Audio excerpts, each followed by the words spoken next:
I watched it and I was thinking, as a goalkeeper, getting chipped is probably one of the most embarrassing things you can experience. And on top of that, getting chipped by your own teammate is probably the most humiliating experience of your life.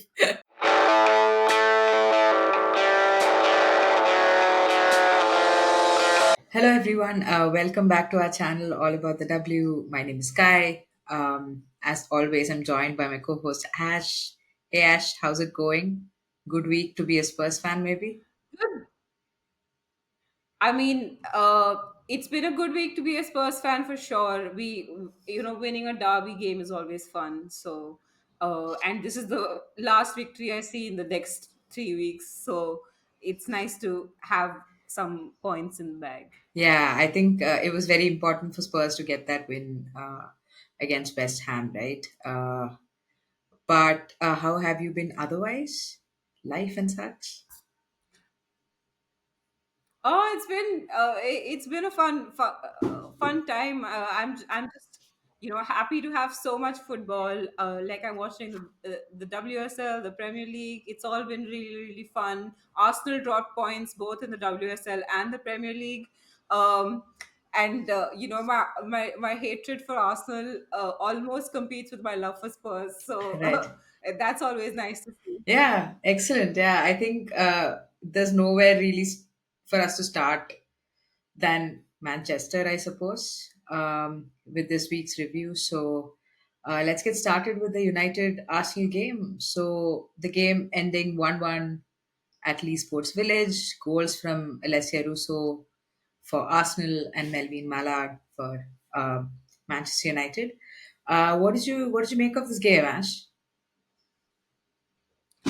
So on the balance of play, I think it's possible that Arsenal will feel a little hard done by. But I thought the first half, the two teams kind of cancelled each other out. Like it was very cagey. But I would still say Arsenal looked like the better side. There was that chance from Russo. There was two headers, I think, that were difficult but could have been goals. There was one shot from distance also. There were a bunch of decent Arsenal, like half chances from Arsenal that I thought at least one of them they could have converted. On that, I'd say that Arsenal had just the slightly better first half, but it was still pretty competitive, box to box. It looked like it was setting up to be a really good game. Yeah. But that second half, my Yeah. I agree. I agree. I think, honestly, I do think Arsenal had a slightly better first half, mostly because I think Arsenal just looked like they knew what they were doing or they were supposed to do with the ball, because they're so familiar with building up play, right? Like from the back, with that patient build up sort of thing that they used to now as a style of play. And for me, I think the best bit of the game was Alessia Russo just starting to shoot, because she had not been doing that so yeah. far. And I feel like she's gotten some sort of confidence over the international break. She scored that goal for England. Um, and she had a really good game against Germany. And I think she was everywhere. She was like, her intensity on the pitch is always quite high. And she was dropping deep, picking up the ball from the midfield, doing all of the good stuff that she is capable of doing. Like, those are her absolute strengths. So it's good to see her now starting to score a little bit as well. I mean, it's her first WSL goal, which is crazy. But hopefully this will sort of kick it on for her, because it's a real shame to see a player who has a lot of talent but is struggling with confidence, and therefore not being able to score. Yeah. So that was really nice. Yeah, I think you're right. The first half was a bit cagey. I think the issue with United is they seem a little confused out of possession, and when they do manage to get hold of the ball, they seem to not know what to do with it. So, like, to me, it really feels like a coaching issue. Like, they don't feel well drilled enough to make those quick passes, because when you don't have the ball, you need to catch teams on the break. You have to push for that, and they were trying to do that. Like I felt like they were trying to do that from the midfield, but it kept breaking down with Bize. Like she would get the ball and she would keep passing back, and that was really really Yeah. infuriating to watch. Yeah, my God, Bizet was invisible throughout most of the game. She was invisible, and honestly, I think the what you're like talking about, the coaching thing. To me, it's particularly like obvious with United's midfield. Like we said in the previous preview episode, that midfield of like Janssen, Nalson, and Toon, it just doesn't seem to be clicking despite United deceptively racking up the points in the league. Right. I think like by half time even Skinner realized that because he substituted Nelson, who was having just the worst game, like misplaced passes, or overshot passes, all of that.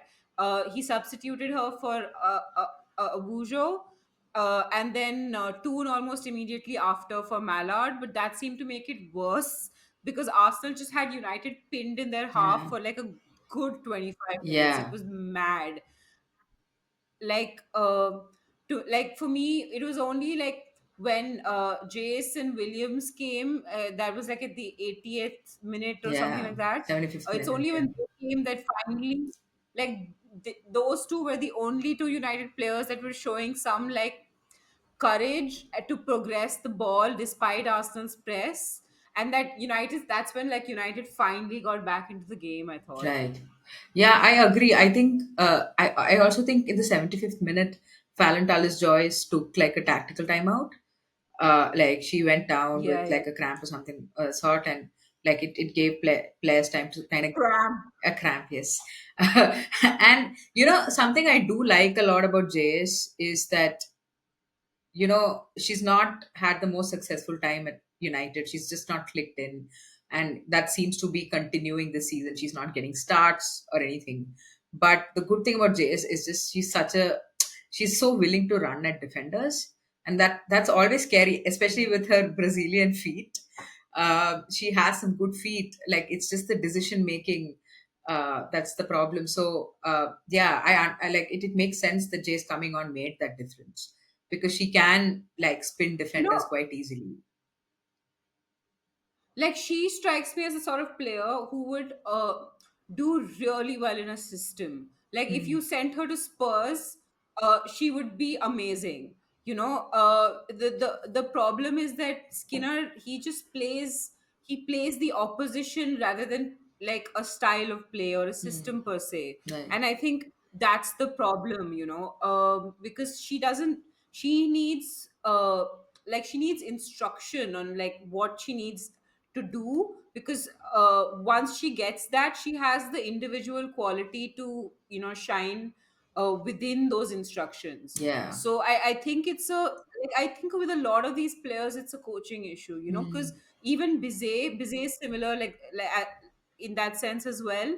And I thought Clinton, she's been great for the last couple of games, but in this game you could see that with Clinton as well. Like all, especially with young players, you have to give them slightly more instruction. I think it's a Yeah. coaching issue, and I think, like Yeah. personally, I think United need to think about that. And but coming back to Arsenal, I mean, Arsenal, it feels like the same script all over again, in terms of like if you don't take your chances, then you'll eventually drop points. Yeah. And like when Balti, it was like the 60th minute or something, Balti hit the post just before the Arsenal goal. Hmm. And I swear I just gave up. I was like, it's never going to happen. It's just not Arsenal's day. Yeah. They're not going to be able to score no matter how much they pin United. Yeah. And you know Sleggers doesn't have a lot of time. If she wants to make a claim for that job, I think that she needs to show that she's solving. So it's not about the fact she hasn't dropped, like she's not lost a game yet. But the thing is, she needs to show the management that she's solved the issue. And I Right. don't think that she's done enough to show that. I think, I mean, first of all, I don't think she's going to stick around, and I feel like she already knows that. So I don't know where Mm. that puts somebody, like what kind of a headspace that puts somebody in. But you know what? I felt Yeah. yesterday, I mean, on Sunday watching Arsenal, I genuinely felt like they were a little more dynamic in their movement. Fox cutting in. There were more players entering the box. It seemed very calculated and tactical to have so many players run forward, and you could see that Walty Yeah. was trusted to do that defensive work. So I felt like there was a little more, like the movement was a little more unpredictable compared to like the previous set of games that we've seen with Arsenal. But yeah, I maybe she does need to show more. I think Arsenal, the issue is not even about the dynamism of the movement, but just finishing. So yeah, I don't know what Kelly Smith is doing there again. Like I feel like I keep saying this, but she's the whatever attacking coach or whatever, and it doesn't seem to have yielded a lot of results. But yeah, we'll have to wait and see how that kind of plays out for Arsenal ultimately. Um, but do you have any other takeaways from this game? Yeah, I wanted to do a special shout out to Rachel Williams. Oh, I thought like she had a like until she came on, like United looked like they were doing nothing, and like my the best part of that is that she added like this physicality and like this hunger to United. yeah, Until then, they looked like they were just not in the game. yeah, So I uh, like I cannot believe that she's 36 years old, yeah, because the energy she brings when she comes on is just yeah. massively a plus It's such a, for United. it's like when Rachel Williams comes on in the 70th minute, it's almost like a given that she's gonna score a headed goal. Like she's so good aerially, like she never loses aerial duels. And she's like an absolute cheat code off the bench. I mean, her head is a Yeah. cheat code off the bench, to be fair. It's always headed goals. And I mean, that's exactly what happened. Like, I remember last year when Chelsea played United, Chelsea were 3-1, 2-1 up, and Rachel Williams came on, and I was just like this is she's gonna score the equalizer. I just knew it, but she didn't. But that's the feeling that it like Yeah. I'm sure the centre backs are also Yeah. thinking the exact same thing. Like everybody on the pitch is thinking the exact same thing. Like we need to mark this person properly, which is really quite Yeah. something. I mean, props to her. Yeah. I know we've been talking about this for a while, but I just want to add to that, like a little bit about Turlin, because we haven't really spoken about her, and she was like, apart from that one shot that went straight to the goalkeeper, Hmm. there wasn't like much for her in the game. I do think that sometimes as a striker, when you don't get service, and it's just one of those games where your midfield is just not able to like provide you, Hmm.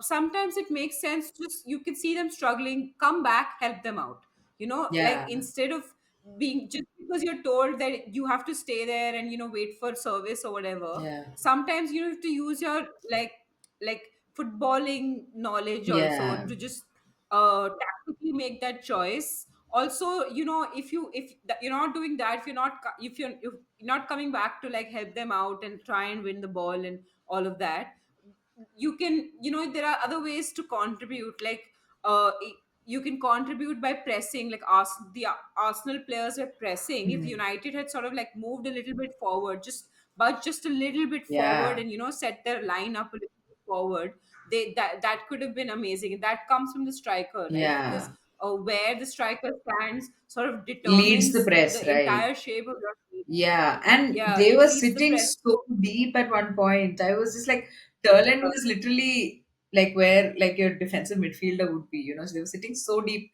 And I was wondering, Yeah, like, so you're a just goal down, like you need to press higher. Boy, so sorry, like that's what you just, like I wish that like United's forward line would just sort of, just take that initiative, go for Yeah, it. Like, what's you're 1-0, you're already losing, right? It's not like anything, it can't get much worse. correct. So just take the chance, like uh take the it's a calculated risk. It's not even a very big risk. Yeah, yeah. So, I just, And you but then always need again, to that's have also a on the plan young player. around. pressing the opposition, right? Like at some point you Yeah. are going to go a goal down, like, or you could potentially. And so, I Yeah. mean, yeah, it's just something. Again, I feel like, again, like from the touchline, like an instruction that needs to be given to your team, which is something he can do. Yeah. These are small pitches. I mean, there's really no excuse. Like, as in, like stadiums where you can actually hear your manager.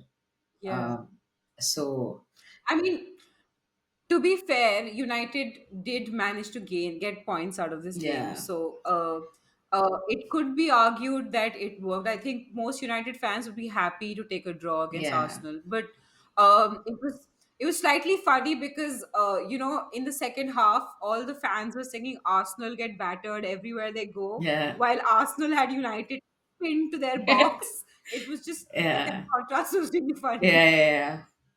yeah. Really, really out of touch with reality there. Okay, so let's move on to Villa versus Liverpool. That happened at Villa Park. It ended 1-2 to Liverpool.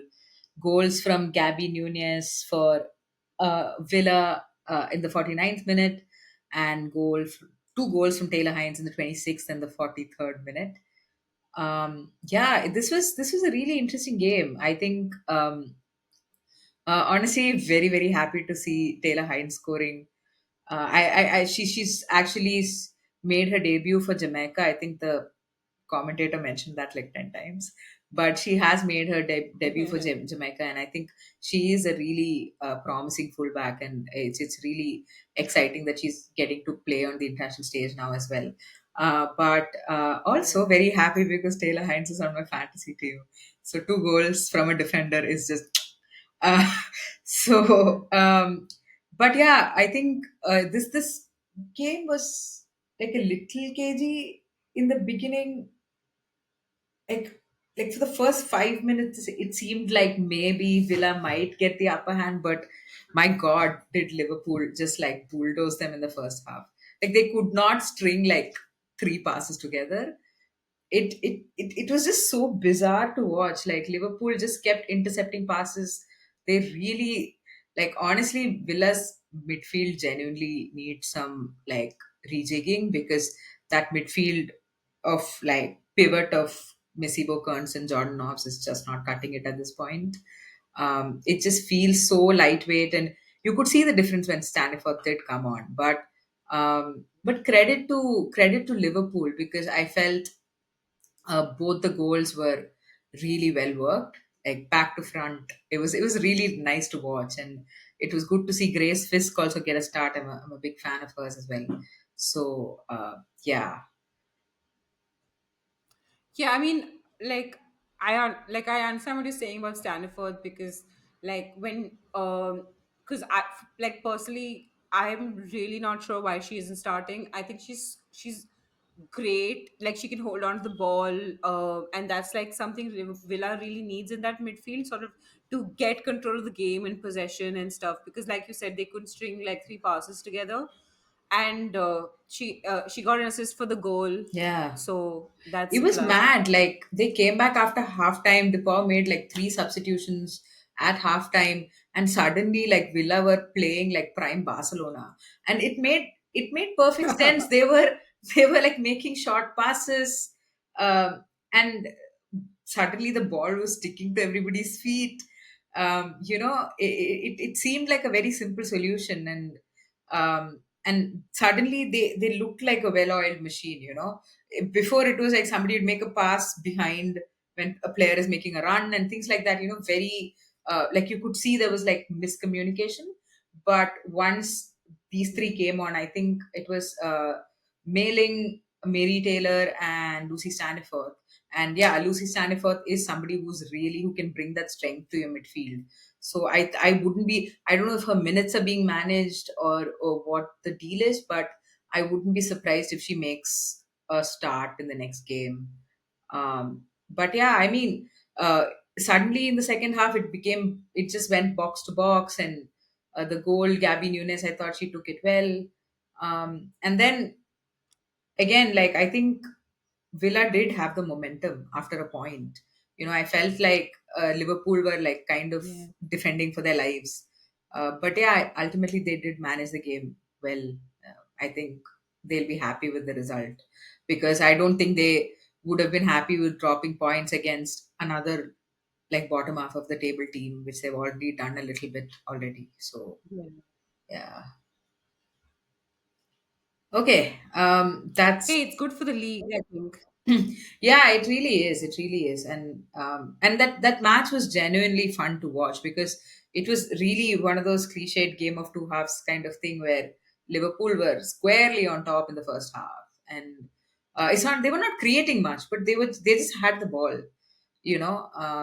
And Yeah. Same with Villa. I think Liverpool really tried hard to break up play in between in the second half, but Villa managed to hold on to the ball pretty well. I think the quality, I mean, these are Villa is like a bottom half of the table team, and the quality that they have is immense. Like right now, as it stands.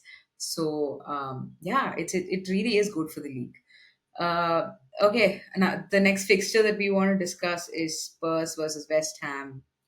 Um, Goals from Beth England in the 51st minute, Sayers in the 92nd minute, own goal for Spurs, and from Rico Yuki for West Ham in the 37th minute. Um, Ash, how did you let Rico Yuki score from a set piece? Please tell me. She is tiny. I swear, defending from set pieces and corners is just like like uh, it's our Achilles heel. We are so bad at it. I think that we of all the WSL teams, we have the worst record defending set pieces. Oh. Um, and the thing is, it's frustrating because I already know that we had a weakness defending set pieces from last season. So I don't understand why nothing has been done about it. You've known in preseason that this is a problem that exists. And at this point, Spurs should be looking. If Rob can't do it, then I think Spurs should be looking for a specialized set piece coach or something like that. Like, I do think Spencer could have done better, but I don't want to single her out because at this point, it's a coaching issue. You know, and Spurs just make it hard. Like when you concede goals like this, it's not like Spurs are I like already we have defensive issues, and like because we've conceded 12 goals in the past 4 games, which is shocking. Yeah. But I mean, part of that was the Chelsea game where we let in 5 goals, but still it's pretty bad. And if you add to that like poor set piece defending, it just makes everything worse, and we just make it harder on ourselves because we're constantly having to come in from behind, and add to that like the fact that both our strikers are not in form. Like Hmm. both England and Thomas uh, either miss chances, scuff chances, and I know England scored in this game, but like in totality, they're both slightly out of form. Yeah. So it's just we cannot be letting in so many goals. Yeah. It's absurd. Yeah. No, I agree. I think Also, I yeah. Go on, go on. no, no, continue. Sorry. No, I was just saying, I think there were a really bad run of games that Spurs had last season, and I think Rob managed to curb address the issue of letting in too many goals. You remember you lost 7-0 to Man City and then final to Man United. Sorry for reminding you. But those like really bad run of games. So hopefully, yeah, he can maybe sort it out this season as well, because you have the people there, the personnel are there, like they are good defenders. So yeah, it'll be interesting to see how that plays out. Also, I don't know if anyone has not seen that second Spurs goal. Oh my god. You must go check it out because like Spurs won on pure luck because that second goal was just absolutely absurd. So it Yeah. was like this comedy of errors. Where it was like Bueller. She sent a long pass in, like it was very very like 90th minute Hail Mary pass type of situation, and Size, who is obviously a West Ham player, chips her own keeper because she was determined to give Spurs the win. It was Yeah. so My God, it's one of those, like, it's one of those invisible goals where you're just like, huh, how did that go in? Yeah, it's like, I watched it and I was thinking, as a goalkeeper, getting chipped is probably one of the most embarrassing things you can experience. And on top of that, getting chipped by your own teammate is probably the most humiliating experience of your life. It was so sad. And Oh it my was God. it was a perfect lob. Like the way it dipped right near the crossbar, I was like, chef's kiss, man. Like what a goal. Except it was at the wrong end.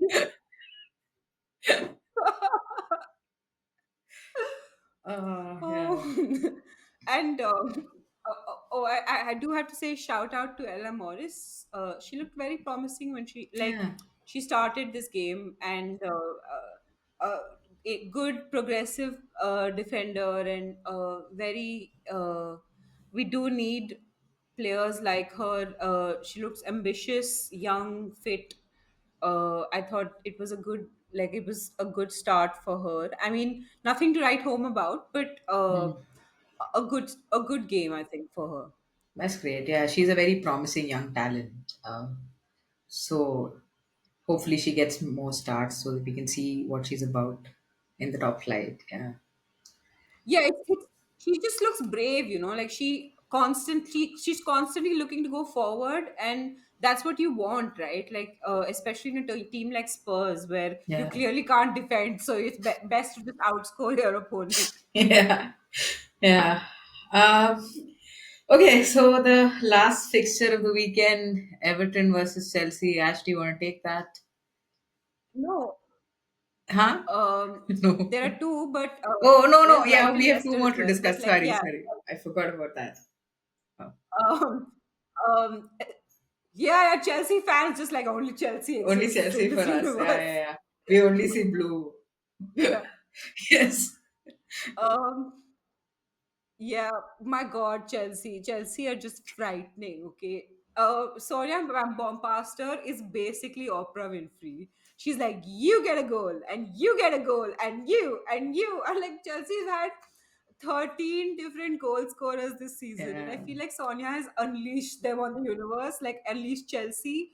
Like, I love Emma Hayes, but she did tend to be slightly more conservative in the sense Yeah. that once Chelsea had a comfortable lead, they would like do game management. Hmm. Um, so yeah, what did you think about this? I don't, I mean, this like specific things that I felt about this game. One was it was good to see Erin Cuthbert back playing more than like just like six. I don't know how much she played, but she started the game, so that was good. And she looked fitter. She looked like she had more like match fitness, and it was good to see the Cuthbert Nuskin pivot. I think that is probably our strongest pivot. But yeah, beyond that, I find it really difficult to assess Chelsea um, because I mean Everton just looked so toothless. Like they didn't have a shot on target the whole game. So I feel like that game maybe said more about Everton than it did about Chelsea. But I mean, yeah, we looked fairly fluid in attack. I think we had like a really good XG. I was impressed that we had like a 3.7 XG or something, which was great. But yeah, just looked pretty fluid in attack, and it's good to see Captain score her first goal. Yeah, that's just about. I don't know. Like for me, I think I have more concerns about Everton. I mean, I feel for them. They have injuries, and they didn't have a great transfer window because obviously they couldn't. And the I Yeah. think the player they got in, the striker they got in, uh, is out with an ACL. Like she went out with an ACL even before the season started. So like just goals are just not coming. Like the only goal they've scored this entire season has been an own goal. So and it's pretty I mean it just looks pretty dire at this point, and I think their next fixture is against Crystal Palace, and that is just a must win for them at this point. They absolutely have no there's no We like sorry. This was against Arsenal, right? The Everton. No, no, no. I don't remember who it was against. Arsenal was a nil-nil draw. Neither of them Did scored. Right, right, right, right. Yeah, In my head, in my head was 1-1. Sorry.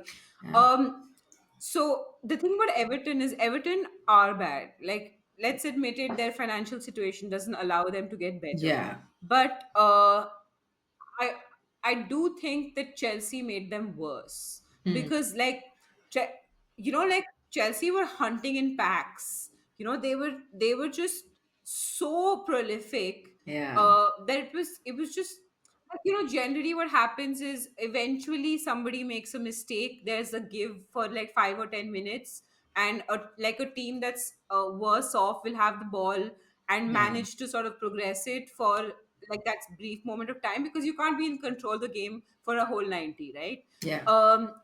No matter what team you're playing, like you could be playing even a lower league team and that could still be the case. Yes. But like with Everton, but like Chelsea made it so that it was almost impossible. Like they played that the passes were all clicking, everything was sort of landing, everything was sort of, you know what I mean, like everything was sticking, everything was landing, everything was in the right direction. Yeah, So I think that just made it the worst for Everton. There were no yeah, misplaced passes. I mean, no, as in there were not yeah. enough misplaced passes where you Chelsea had take like control and then 88% have. pass accuracy, which is like above average for Chelsea, I would say. You're right. Yeah. Yeah, so I think that despite the fact that Everton are bad, I think Chelsea are also just that good. Yeah, yeah. I think that's a fair assessment. But yeah, I think it's going to be it was I mean, yeah, Everton just have to win against Palace. They don't have a choice. I feel like if they don't, then like we might actually see Palace sticking around in the WSL, which would also be great. But yeah. Yeah, I kind of Um hope Palace does. yeah. I've Uh, taken a liking to Palace. me too, me too. I mean they're a brave team. I really like them.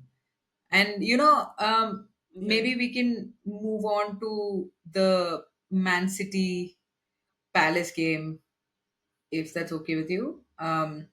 So City Palace finished 3-0 and 3-0 to Man City. Goals from Jess Park, Jill Road, and what was the third? Oh, and Bunny Shaw, of course.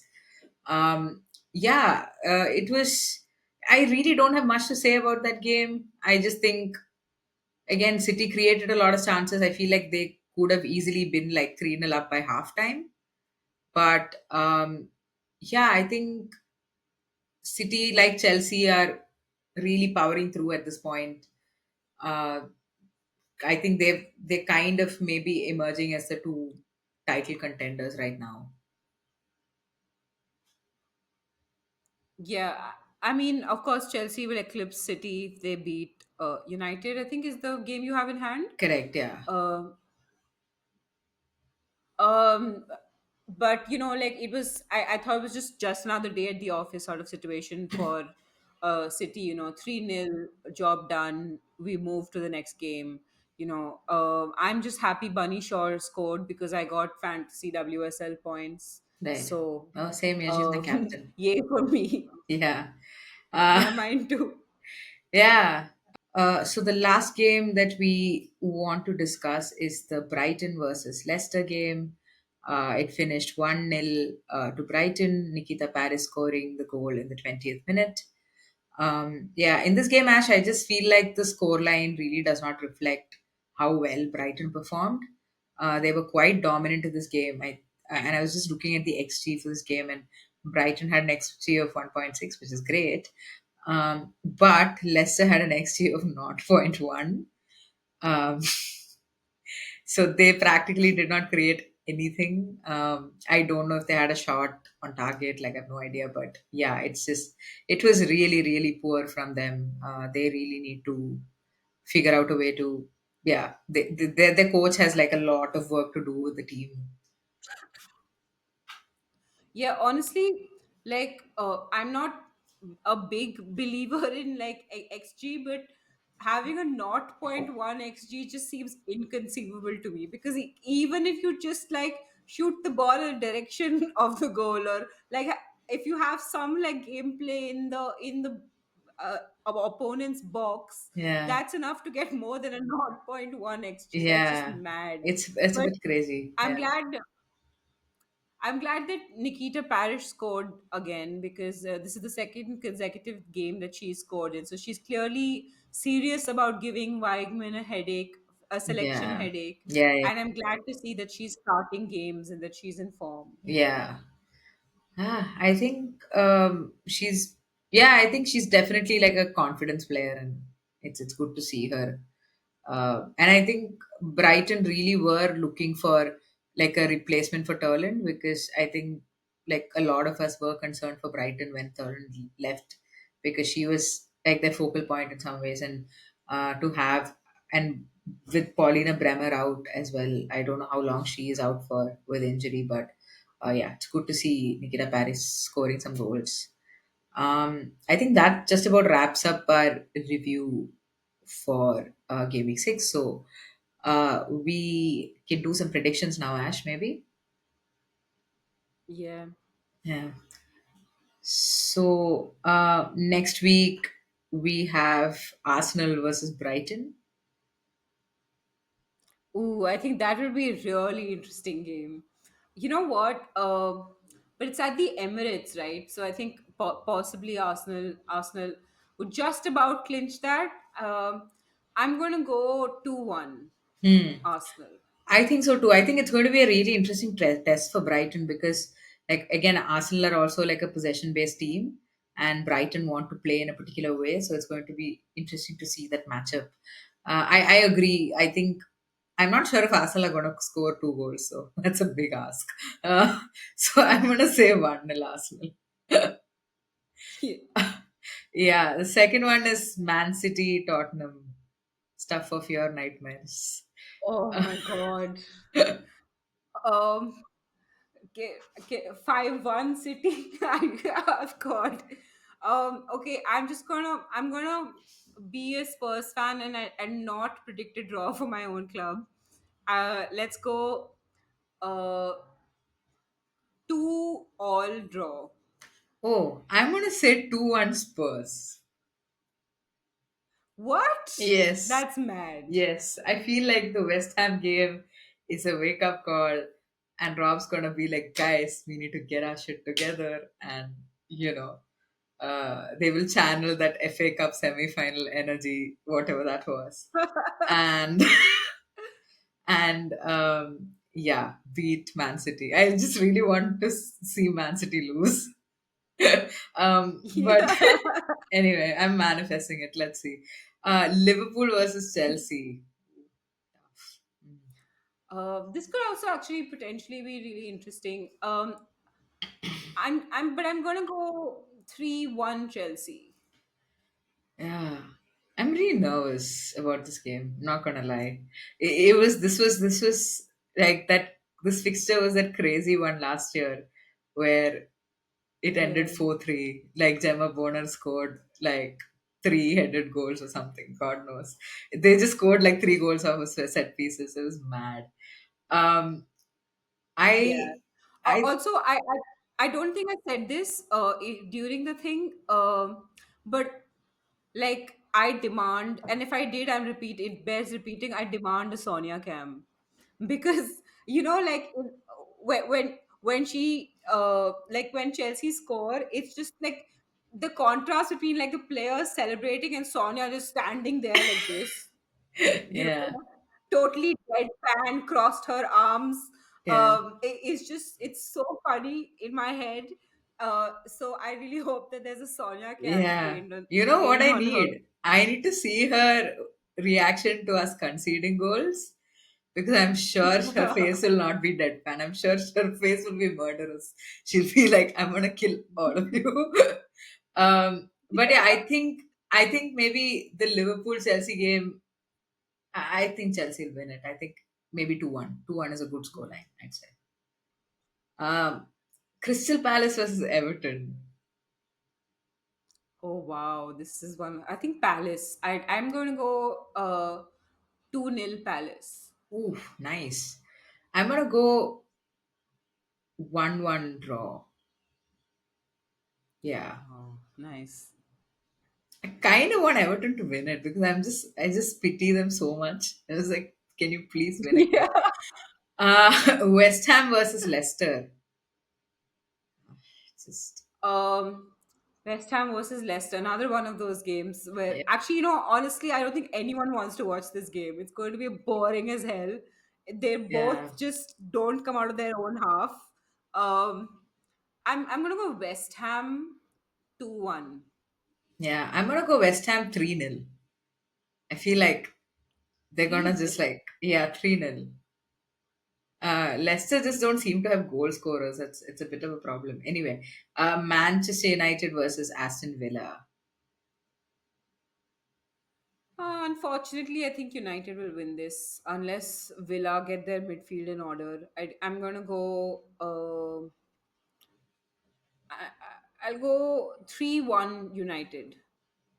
I'm gonna go for a 2-2 draw. I think Villa. I feel like after seeing Standiford's performance, maybe De Boer will put her in. So maybe that Yeah. midfield will like bulk up a little bit.